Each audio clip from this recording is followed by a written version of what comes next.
Hey everyone, welcome back. So, you've successfully navigated the foundations, right? You're getting super comfortable with app script and sheets-based tools. But now you're staring down the final stretch, the Builder's Permits Capstone project. Think of this explainer as your ultimate back pocket study guide. We're going to lock in the exact knowledge you need to absolutely ace your final review and, officially earn those credentials. Okay, let's dive into this. I actually want you to think of this whole capstone process exactly like driver's ed. Look, a builder's permit isn't just some free pass to build wildly, right? It definitely doesn't mean you can hop in a car and go 100 miles an hour down the sidewalk. What it actually is a certification. It's absolute proof that you know the rules of the road, you understand the mechanics of the vehicle, and you know the safety protocols inside and out. Basically, your builder's permit proves you are a responsible, safe builder. So, here's our roadmap for today.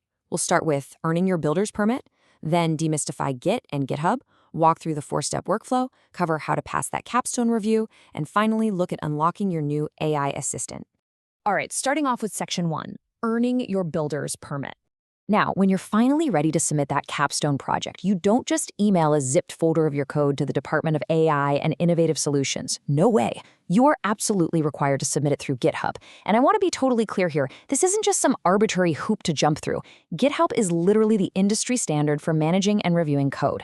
The district uses it because it's the exact tool that makes your work portable, reviewable, and completely recoverable. It's really that final, crucial professional skill you need to show off before the permit is issued, mostly because it builds a super reliable community of practice across the whole district. Moving right along to Section 2, demystifying Git and GitHub. So what's the difference between the two? Well, Git is the actual engine under the hood. It's version control software. And this brilliantly illustrates its entire job, tracking every single change you make to a file over time, logging exactly who made the change and exactly when they made it. Honestly, think of it like the version history feature in Google Docs, but incredibly supercharged and built specifically for code. Now, if Git is the engine, GitHub is the state-of-the-art garage up in the cloud where you actually park that vehicle. It's a cloud-based platform that stores and manages your code using that Git system. So GitHub is the actual website you'll log into to see your work, share it with your reviewers, and collaborate with other certified builders. Within GitHub itself, your project lives in what's called a repository, or just a repo for short. Think of this as the ultimate container for your capstone. You're going to create exactly one repo per project. And it acts as your project's permanent home. It holds every single file, the complete history of every change ever made, and the whole shebang of your written documentation. Inside that repo, your progress is tracked through things called commits. A commit is basically a saved snapshot of your project at a very specific point in time. But listen, it is not just hitting Control-S to save.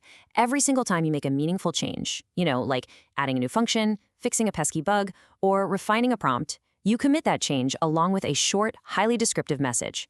These commits are, honestly, storytelling tools. They document the real evolution of your project for anyone who might read it later. Which brings us to Section 3, the 4-step workflow.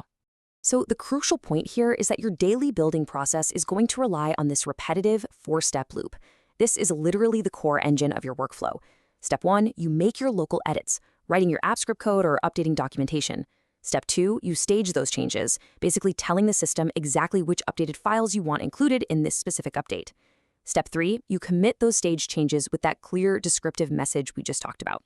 And finally, Step 4, you push that commit up to GitHub, magically syncing your local work direct to your repo up in the cloud. I really can't emphasize enough why mastering this 4-step loop matters so much. Because it's a push-based workflow, your GitHub repo becomes your single source of truth. It just completely eliminates the chaos of modern digital work. No more lost versions. No more wondering if the file named project_final_v3_ final seriously is the right one. And zero messy email chains with weirdly attached code files. Your repo is the definitive, up-to-date record. Period. All right, let's tackle Section 4, passing the capstone review. It all starts with how you actually set up the project. Step 1 is creating your repo on GitHub. Now, reviewers really want to see a clear, professional naming convention, something like AFHSD-capstone followed by your last name or the actual name of the tool you're building. And this is absolutely crucial. You must set this repository to private.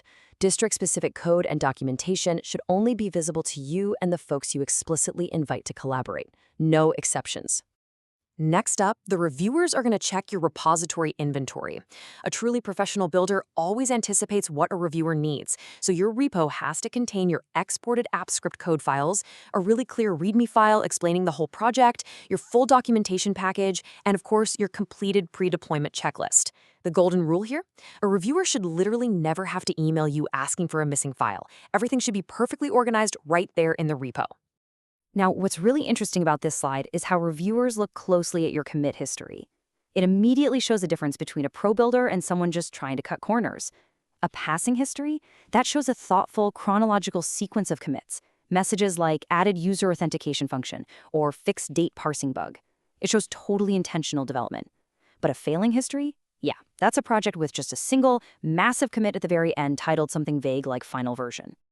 That single final version commit is a massive red flag because it completely misses the whole point of the certification. Reviewers are evaluating your development process, not just your final product. They actually want to see your work evolve. A builder who commits regularly and documents their decisions as they go, that's someone who's actively proving they possess the professional discipline this permit is designed to certify. And finally, Section 5, unlocking your AI assistant. So, passing the capstone and earning your builder's permit officially unlocks something huge: access to GitHub Copilot for your district-related development. Guys, this is a real game changer. Copilot is an AI-powered coding assistant that integrates directly into your code editor. It's like magic. As you type, it suggests code completions. You can just write a plain English comment describing what you want to do, and Copilot can literally generate the entire function for you. It can even read code you don't understand and explain exactly what it does. It is an absolutely incredible, powerful tool that will drastically accelerate how fast you build. But we do have to ask the critical question here.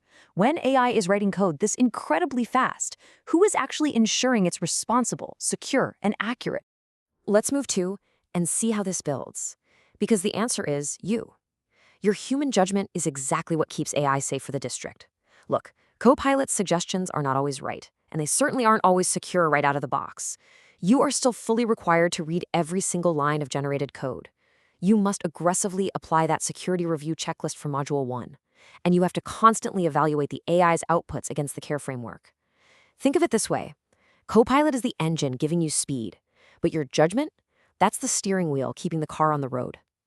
And that really brings us full circle. This is exactly why the district requires this builder's permit before handing over the keys to advanced AI tools. The permit is your proof. It's your certified guarantee that you have the raw skills to build safely, the discipline to document thoroughly in GitHub, and the professional maturity to iterate responsibly.